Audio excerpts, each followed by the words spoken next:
tersebut.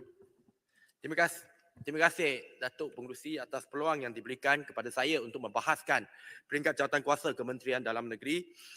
Sebelum memulakan ucapan saya nak merakamkan ucapan tahniah kepada Yang Berbahagia Datuk Roslin Jusoh yang dilantik menjadi Ketua Pengarah Jabatan Imigresen Malaysia dan juga Tuan Zamri Misman yang dilantik menjadi Ketua Pengarah JPM, Jabatan Pendaftaran Negara di bawah KDN. Saya percaya dengan pelantikan kedua-dua pegawai utama dalam kedua-dua agensi yang amat mustahak ini, ia akan membawa anjakan dan juga keberkesanan kepada kedua-dua agensi di bawah KDN ini. Perkara pertama yang saya nak sebut adalah di bawah bekalan 62 iaitu butiran 030100 di bawah tajuk pendaftaran negara. Saya nampak 387 juta diperuntukkan.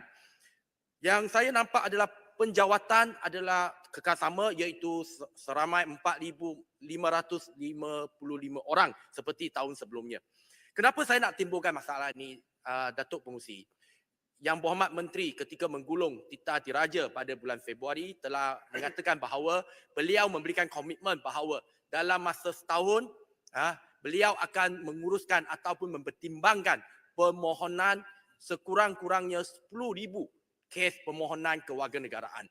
Dan sudah pastinya Jabatan Pendaftaran Negara akan menjadi agensi sokongan yang utama untuk membantu Yang Berhormat Menteri kita merealisasikan komitmen tersebut.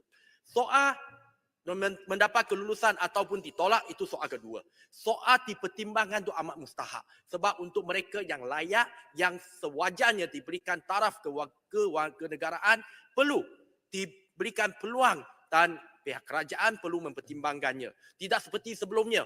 Dibiarkan saja letas atas meja bertahun-tahun. Tapi tanpa ada apa-apa keputusan daripada kerajaan. Jadi saya mohon, saya nak tanya penjelasan daripada KDN. Sama ada dengan kaki tangan penjawatan yang kekal sama, apakah ia dapat membantu Yang Berhormat Menteri? Sebab kalau boleh, perlu tambah, kita tambah. Untuk membolehkan gerak kerja untuk dalam pertimbangan kewarganegaraan ini dapat dilakukan dengan lancar. Perkara kedua yang saya nak menyatakan adalah di bawah butiran 47000 di bawah tajuk pengkomputeran dan kad pintar. Saya nampak 41 juta ringgit diperuntukkan berbandingan tahun sebelumnya tak ada. Saya nak tanya. Saya nampak keseluruhannya untuk projek 5 tahun sebanyak 1.2 bilion. Satu angka yang sangat besar. Saya nak tanya, apakah angka besar ini menunjukkan bahawa kerajaan ada apa-apa pertimbangan berkenaan dengan kad pintar? Apakah ia berkaitan dengan MyKad kita?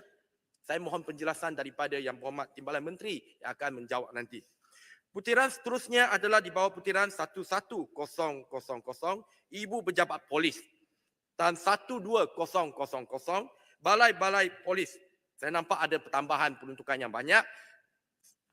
Ya, kalau IPD, kalau Ibu Pejabat Polis tersebut, dia naik daripada 114 juta kepada 249 juta. Pertambahan yang baik. Saya cukup yakin, saya cukup percaya kemudahan polis kita, IPD, IPK kita perlu dinaik taraf.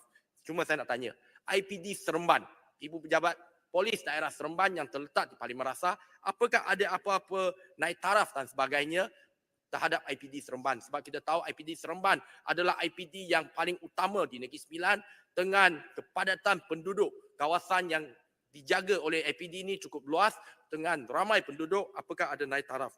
Yang keduanya adalah berkenaan dengan butiran sama juga dengan balai-balai tadi. Apakah ada balai baru, balai polis baru ataupun bontok polis baru akan didirikan di Parlimen Rasa? Saya nak tanya jawapan daripada KDN. Seterusnya di bawah butiran 20000 di bawah tajuk alat-alat perhubungan radio. 4 juta diperuntukkan.